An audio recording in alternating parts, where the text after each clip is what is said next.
ભરૂચ લોકસભા બેઠક પર ગઠબંધન હોવા છતાં કોંગ્રેસના નેતાઓએ ઉપાડ્યા છે ઉમેદવારી ફોર્મ। કહેવાય છે કે અહેમદ પટેલના નારાજ સમર્થકોએ આ કામ કર્યું છે। નમસ્કાર, હું છું ઈમાની, આપ જોઈ રહ્યા છો ન્યૂ ગુજરાતી ન્યૂઝ।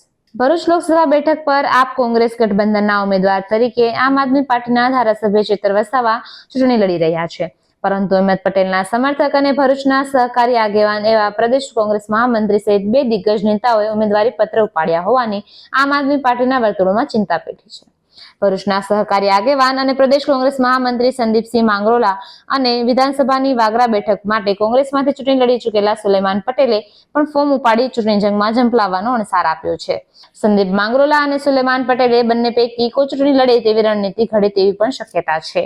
કોંગ્રેસની આંતરિક જૂથબંધી વચ્ચે આપ સાથેનું ગઠબંધન સામસામે આવી જાય અને કાર્યકરોના ભાગલા પડી જશે। ભરૂચ બેઠક પર ચૂંટણી લડવા માટે અહેમદ પટેલના પુત્ર ફૈઝલ અને પુત્રી મુમતાઝ બંને ઉત્સુક હતા, પરંતુ કોંગ્રેસ હાઈકમાન્ડે તેમની ઈચ્છા પૂરી ન કરતા તેઓ હાલ પક્ષથી નારાજ હોવાથી તેમના સમર્થકોએ આ વલણ અપનાવ્યું છે। આવી જ માહિતી માટે જોડાયેલા રહો ન્યૂ ગુજરાતી ન્યૂઝ પર।